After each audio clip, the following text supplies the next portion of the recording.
Brasil. Connosco temos também o presidente do Instituto Macrobiótica de Portugal, Francisco Feira Torres. Muito obrigada por estar hoje connosco.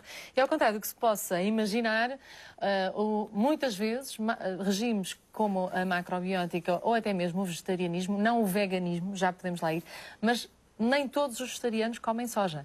Nem todos os macrobióticos comem soja, assim, de uma forma ou de outra, provavelmente sim. Da forma como a maioria das pessoas pensa que se deve usar a soja, não. Antes de mais, eu gostaria de só voltar um bocadinho atrás na conversa e enfatizar o que já foi dito, de que as leguminosas são mesmo um alimento super importante na alimentação. São alimentos incrivelmente ricos e muito baratos ao mesmo tempo, Exato. Que é uma das coisas Todas que não as acontece. leguminosas, não é? E como disse aqui ao meu lado a engenheira Antónia, o comer leguminosas foi associado à pobreza e, como tal, todas as pessoas assim começaram a ter alguma riqueza pós-guerra. Começaram a comer carne e peixe, achando que era muito mais moderno comer assim, e criámos não só alguns problemas de saúde com isso, desequilíbrios ecológicos, e também começámos a gastar muito mais dinheiro. Há imensas leguminosas em Portugal que não a soja, feijão frade, o tremoço, feijão catarino, feijão manteiga, que deviam mesmo fazer parte dos pratos diários, com enormes vantagens, quer de um ponto de vista de saúde, quer de um ponto de vista económico. Eu enfatizo o económico nos tempos que correm. E convém salientar, aliás, até há bem pouco tempo falámos da questão da importância dos enlatados e de serem de excelente qualidade em Portugal. E o recurso a ser, por questões económicas, cada vez maior, o que não significa que estejamos a fazer uma alimentação pior. Muito pelo contrário, não é? O investir em produtos... Lá está, é como diz a engenheira, tem que ser tudo fashion. Se dissermos que o grão agora é fashion e as lentilhas... Mas a soja... Basta um VIP qualquer começar a dizer como não, a sério, assim. Pronto, eu não como soja, mas como grão. Mas relativamente à tua pergunta anterior, é assim, o hábito de consumir soja na Europa veio dos Estados Unidos. E veio dos movimentos, tanto quanto eu saiba, veio dos movimentos New Age americanos. Pois lá está, de repente virou cool, é tal coisa, não comemos grão de bico, mas há um fenómeno interessante aí. A soja é utilizada no Oriente há milhares de anos, como foi referido, sob a forma de produtos como pasta de soja, que é miso, ou molho de soja, que é shoyu, ou queijo de soja, que também não é um queijo, mas há falta de melhor tofu. E os orientais utilizaram isso durante milhares de anos com imenso sucesso.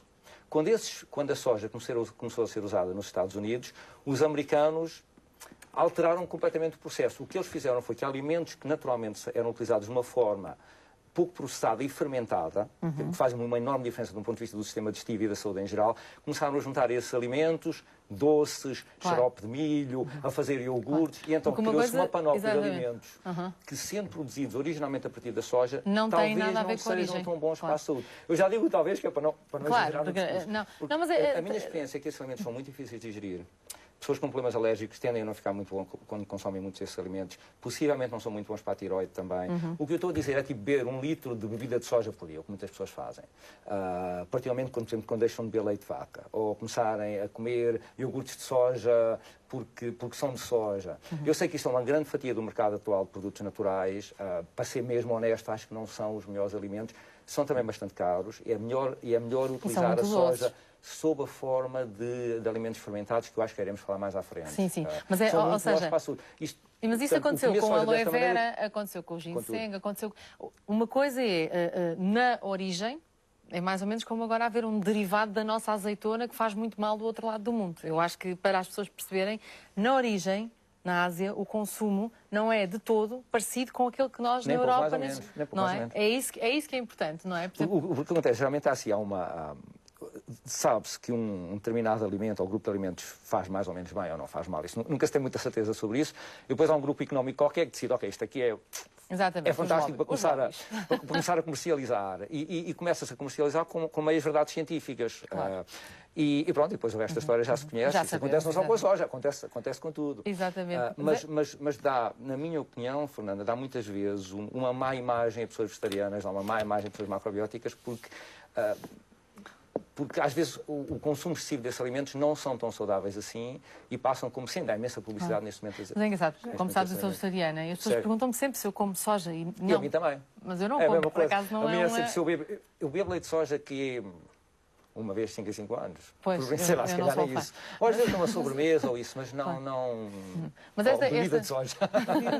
Eu aproveitava aquilo que foi dito, portanto, esta componente e agora colocava outra que é, e estamos preocupados com a balança comercial portuguesa, não é? Porque estamos numa conjuntura que é muito crítica em relação à nossa economia e às nossas finanças e, portanto, tudo o que consumirmos que tenha soja é tudo importado.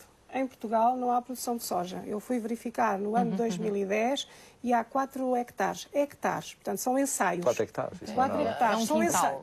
ensaios que estão a ser feitos. Portanto, em Portugal não se produz soja.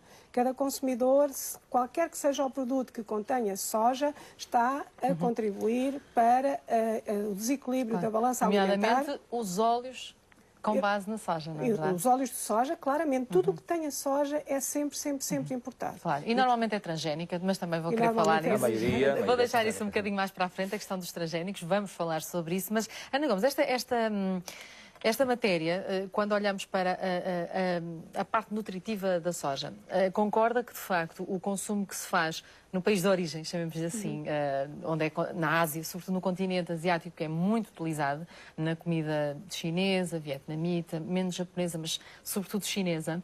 Japonesa também. Sim, Também, o molho de soja, a sopa miso, a não é? pasta de soja. É a o pasta, miso. exatamente. Tem E o razão. tofu. O tofu, exatamente, tem razão. E o nato. Afinal, é verdade. A minha pesquisa foi mais em cozinha chinesa, onde há imenso, mas, de facto, a nível de Japão também. Deve ser parecida. Portanto, a nível de Ásia, portanto, o consumo é feito, concorda, de uma forma diferente daquela que é feita depois, já processadíssima, seja nos Estados Unidos, seja cá, não é? Sim. O que quer dizer que a soja, da origem, vai perdendo algumas das suas propriedades.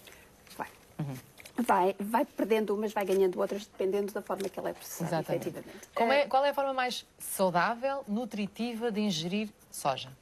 O Francisco já mencionou. Sem dúvida que a fermentação aqui é um passo crucial e é um passo que nós não podemos consumir soja crua. Isso porque então aí deixa de ser um alimento interessante e passa a ser um alimento inclusivamente pernicioso porque contém variedíssimos fatores antinutricionais. E, portanto, passamos logo por esse primeiro passo de exigir uma cozedura até relativamente prolongada, se pegarmos no grão de soja, portanto, para, digamos, destruir estes fatores antinutricionais. E quando falamos em fatores antinutricionais, basicamente, o que eles vão fazer é interferir ou vão anular o efeito de outros micronutrientes, minerais ou vitaminas, ou então vão interferir no próprio processo fisiológico da digestão e depois, consequentemente, vão afetar a absorção destes micronutrientes e necessariamente, portanto, a implicação do que é que isto pode ter na nossa saúde. Mas perguntava qual é a forma mais aconselhável para nós consumirmos a soja e passaria então por um processo de fermentação. Quando nós pensamos nestes alimentos que o Francisco acabou de mencionar, o miso, o nato, o tempeh, o tofu, nós estamos a falar particularmente no miso, agora, estamos a falar de um processo de fermentação, um processo que em alguns momentos até é bastante prolongado. Consequência dos micro-organismos que estão aqui implicados, nós temos produção de vitaminas do complexo B, portanto, que estão associados e, portanto, enriquecemos o nosso produto nesse sentido, aumentamos a digestibilidade, portanto, de muitos dos nutrientes que estão presentes, mas também devemos ter em conta que nestes alimentos a presença do sal pode ser nociva, nomeadamente no caso do miso. E o portanto, molho de soja normalmente é altamente salgado. Quando acrescenta, precisamente, portanto, quando acrescenta outros aditivos, também pode ser prejudicial. Portanto, há sempre um lado positivo, há sempre um lado negativo.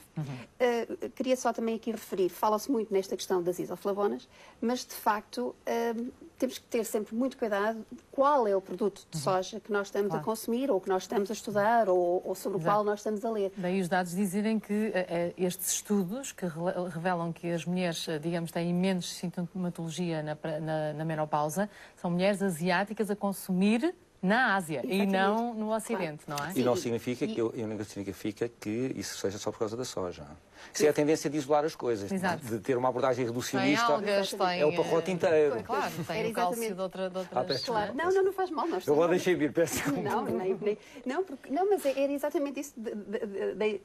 Deixou-me a deixa, nesse sentido, porque tem tudo a ver com o padrão alimentar, que depois onde nós inserimos o consumo e o estilo de vida, não é? Portanto, tanto nós chá, quando falamos... não é? Tanto chá, tanta soja, e basicamente, portanto, nós temos a carne, temos os produtos de origem animal na nossa dieta e que na Ásia, portanto, coisa que na Ásia não contém. Portanto, temos que contrabalançar sempre este ponto. E na Ásia, eles comem também muito à base portanto, da farinha de soja, que depois incorporam, portanto, nos diferentes alimentos, ou seja, é um processamento direto que ainda contém ou que mantém grande parte da proteína associada à soja, bem como as fibras. E aqui, isto ainda na linha das isoflavonas, é dos produtos que contêm maior concentração. No entanto, se formos para outros produtos fermentados, as isoflavonas praticamente desaparecem, não é? Então há aqui uma série de mitos associados ao facto de tudo o que vem da soja e todos os derivados da soja fazem bem.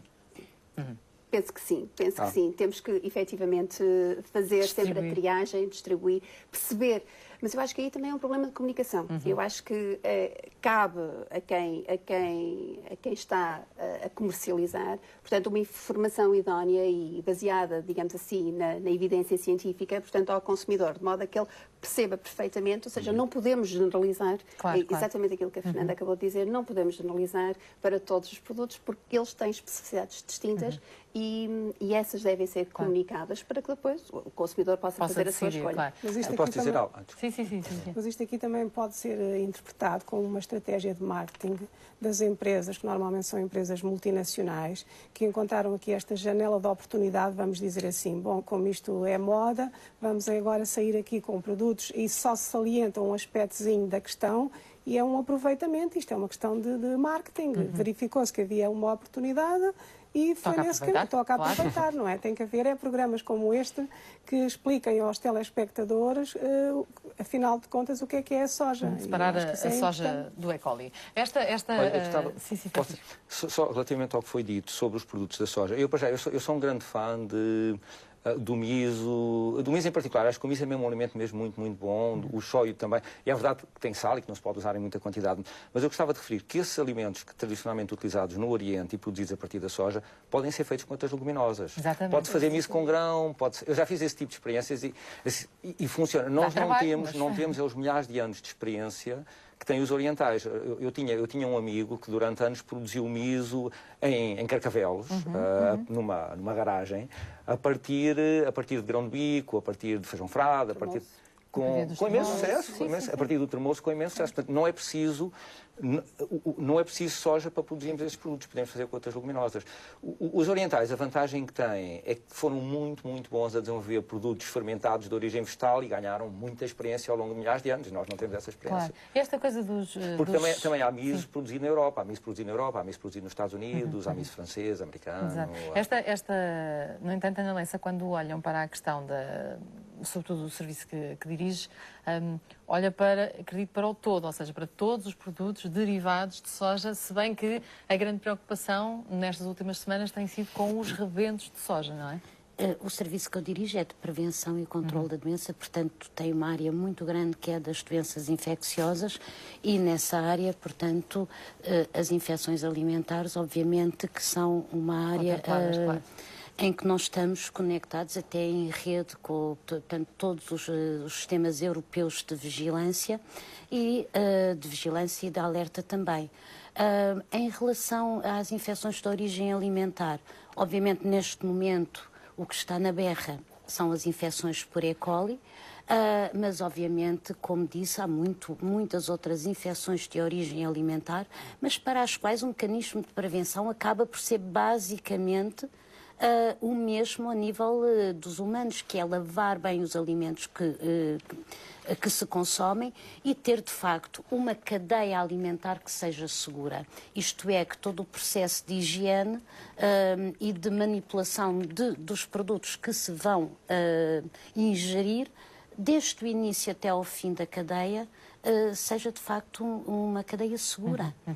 Isto é, desde a altura em que se mata, por exemplo, no caso da carne, desde o matadouro, até ao consumo do bife ou do hambúrguer no nosso prato. Portanto, do prato ao prato. Porque podem acontecer, de facto, incidentes em todos os passos da cadeia.